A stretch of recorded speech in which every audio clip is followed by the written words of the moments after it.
Oke, halo semuanya. Aku mau coba share screen atau share lagi soal analisa dan kenapa alasan buy juga sell di salah satu saham. Aku coba share.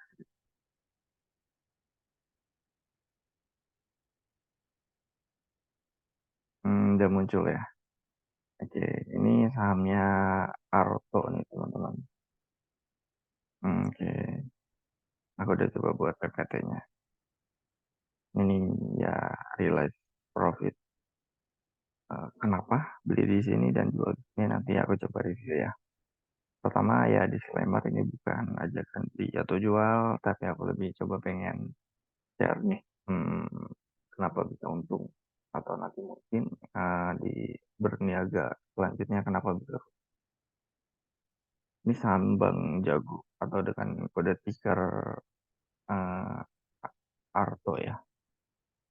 Oke, aku beli di tanggal 13, jual di tanggal 15. Di sini buy di harga 19,50 sama jual di 21,50 gitu ya. Terus ini kurang lebih grafik Arto secara weekly. Ini ada support atau ada area equilibrium atau ya pertemuan antar supply sama demand ya kurang lebih di sini. Oke. Terus dia ada juga di bawah kurang lebih di 1.600 sekian sama di 2.300. Ini aku anggap area konsolidasinya dia biasa atau area raging gitu nggak kemana-mana antara buy sama seller itu ketemu naik turun naik turun naik turun. Nah di sini ya, nah terus ternyata dia turun. Memang kalau dari secara weekly sih masih turun, dia naik untuk turun nih kalau di sini. Ya, ya di bulan Mei kurang lebih dia turun, naik sebentar untuk turun lagi karena belum confirm untuk hmm, reversal trend atau kembalikan arah menjadi higher high, higher low ya. Atau dia bentuk kayak gini nih, naik, turun, naik lagi, turun lagi, naik lagi. Secara weekly memang kita belum konfirmasi dia ini membentuk fase uptrend gitu. Ini weekly. Kita masuk ke daily atau chart daily. Lebih dalam lagi di sini kemarin memang kalau kita lihat ada pola ini nih head and shoulders ya kurang lebih dia naik tapi ternyata gagal dia malah turun lagi menembus harga terbawahnya ya ternyata menembus harga terbawahnya. Oke, aku coba buat trend line atau harga garisnya alat bantu kurang lebih gitu. Garis alat bantu ini ternyata dia ditembus teman-teman. Di sini dia ditembus. Kalau kita perhatiin di sini ada volume ya. Ini kalau nih tepatnya di sini dia ditembus dan ada volume yang mengartikan sebenarnya ada transaksi banyak nih antara selama baik dia ini bertarung dan hasilnya ya kalau dari psikologisnya dia buka di sini dan tutup di sini. Oke. Nah, pernah naik ke atas memang di sini. Kelihatan nggak ya? Di sini nih ya, lagi bahas. Nah, di sini. Waktu dia tembus, oke. Nah, dia turun lagi. Emang turun lagi. Nah, tapi dia dia berhasil close yaitu di angka sini. Lebih daripada opennya gitu. Juga lebih daripada opennya terus candlenya ini atau barnya ini warna hijau. Mengartikan ya memang hmm, buyer lah yang lebih mendominasi gitu kan. Oke, tadi dia sudah naikkan. Oke, break dengan volume. Nah, terus ternyata dia ini melakukan naik lagi di hari keduanya. Terus selanjutnya ini kurang lebih 7 November sampai dengan 14 November ya. Dia ini gak kemana-mana harganya.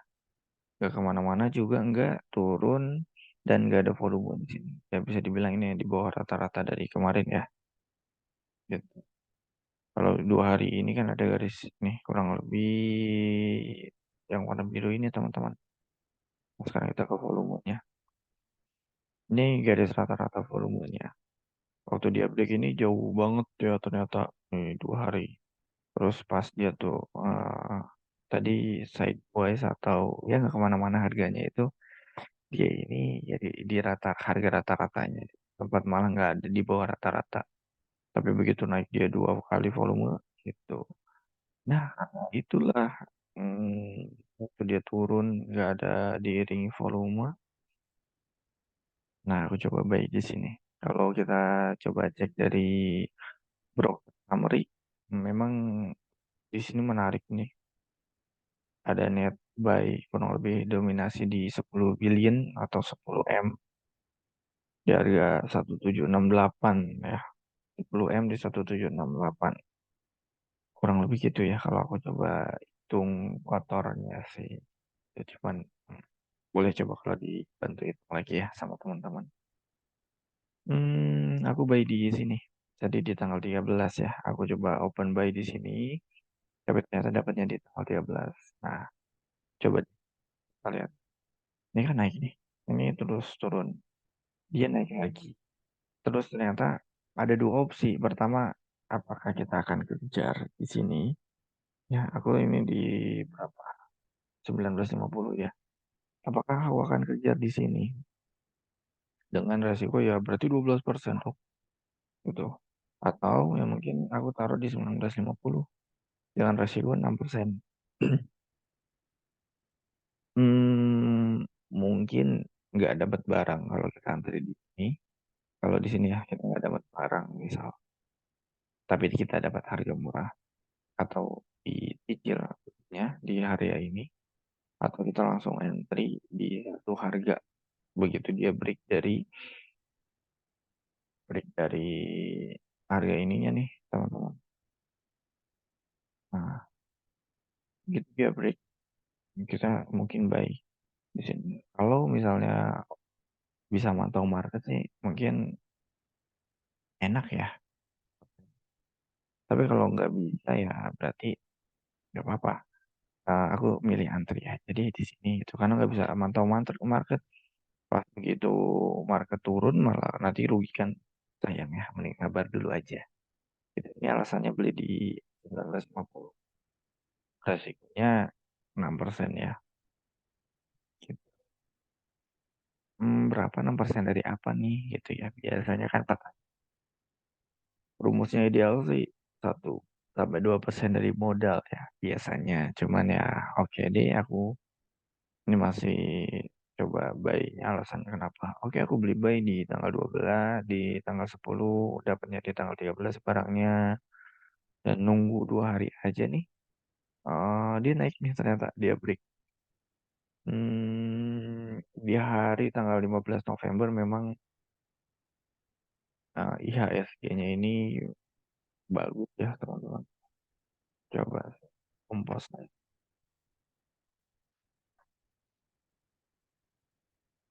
Nah, tanggal 15 ini, wih, keren banget sih. Dia open gap. Opennya di atas harga. Open gap itu dia tutupan di harga ini ya, 6.858. Seharusnya kurang lebih dia ini bukanya ini di sini normalnya gitu. Tapi dia malah naiknya di sini dong. Tuh, ada apa nih ya kan? Tuh, 0,7. Meskipun 0,7 tapi ini gede ya kalau untuk IHSG gitu. Ini gede, cukup gede banget. Udah di gap, opennya di sini. Wih, dia naik lagi. 1,4. Wow. Ini optimis market sih. Gitu. Selain composite-nya atau IHSG kita juga ternyata banyak ini saham yang memang ya gitu. Goto. Hmm.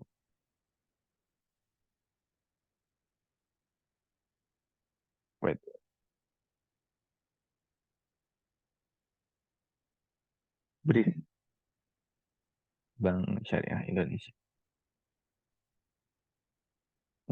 Apalagi ya? Aku lupa. Tapi ada beberapa banyak yang open gap gitu. Ya, terus balik lagi, aku buy di sana dan dia naik. Oke. Nah, aku, oh ternyata dia juga didukung ini nih. Di tanggal 14 dia ada rencana public expose ya. Kita coba buka dulu. Dengan hormat untuk memenuhi ketentuan poin 3 ya peraturan seterusnya si Jago ini mau public expose tahunan rinciannya gitu di tanggal ya Rabu 29 November juga terlampir nih surat dari OJK, surat dari OJK di keterbukaan informasi indeks ya teman-teman gitu. Nah, gitu. Ini aku jual 2 hari lumayan. Alhamdulillah. Profitnya ya 10%. Tapi bukan masalah profit. Tapi aku mau coba sharing eh beri kenapa sel gitu ya. Biar teman-teman yang coba lagi berjuang juga kita sama-sama nih.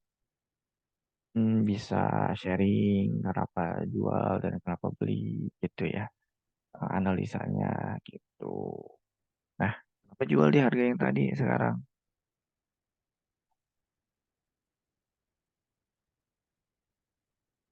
Kartu.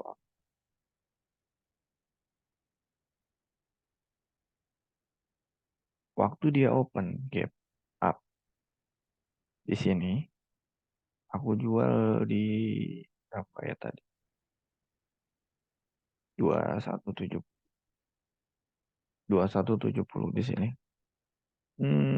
Memang agak kecepatan sih. Cuman gini, jadi kan dia tutup, aku beli di sini, dia itu opennya di sini. Nah, takutnya nih dia malah turun lagi ke sini. Itu dia pikir resist gitu. Nah, karena yang tadi ya maksudnya sayang dong udah 11% malah turun ke 6% gitu. Nah, aku pikir ya udah deh nggak apa-apa jual aja dulu atau lebih naikin trailing stop. Kalau dia turun di harga sekian aku jual deh nggak apa-apa gitu. Syukuri aja dapat sekian. Begitu teman. Kalau kita masuk ke yang 30 menitnya nih, dia kan naik waktu di tanggal 15. Ya dia sempat konsolidasi juga. Meskipun sebenarnya nggak buat lower low ya, cuman aku jual aja deh di 2170. Kecepatan jual di mana apa syukuri. Lebih baik untung sedikit daripada jual rugi gitu. Untuk sedikit better daripada jual rugi atau lebih baik BEP daripada jual rugi. Break even point ya kita jual di harga kita beli. Aku mau coba nanemin ini sih. Biasanya kan nggak mau tahu pokoknya untung harus gede gitu. Punya amat itu ternyata ruginya juga gede. Itu kurang sehat. Nah, itu coba aku lagi mulai latih sih. Teman-teman kalau ada saran psikologi yang bagus, yang sebaiknya diterapin untuk ya berniaga di pasar modal ini boleh dong sharing-sharing juga ya di kolom komen gitu. Dia naik ternyata. Kalau kita hold di sini di ya 20%. Sempat dari 17 tapi ke 20. But it's okay, itulah berniaga. Itu itulah alasan kenapa jual beli di saham Maroto ini kurang lebih 2 hari. Dikasih jajan ya 500 lumayan. Alhamdulillah. Gitu. Ini bukan jualan, bukan rekomendasi buy atau jual ya. Karena aku juga udah nggak ada barang nih di sini. Udah sell. Oke. Kedepannya gimana? Mungkin ini masih menarik. Nah, kalau dilihat juga dia ini naiknya sampai di batas kenaikan 0,38 angka Fibonacci. Fibonacci itu apa? Ya semacam ada rasio, rasio yang memang biasanya itu oke, tapi nggak terlalu panjang. Kurang lebih nanti ya mungkin aku sharing yang angka Fibonacci itu. Di sini nih targetnya dan dia hit. Kalau dia pede, dia sampai sini nanti mungkin diproyeksikan nanti akan naik sampai di 27 40. Tapi ya kalau mau naik itu better jangan langsung naik begini ya. Better dia ini dulu. Ini gitu ya. Ya, nah, gitu deh kurang lebih. Nah, nanti di fase-fase ini nih. Nah, ini terus ini ya, terus ini lagi itu kita bisa coba pertimbangkan untuk buy. Oke, itu yang aku mau sharing. Makasih. Bye bye.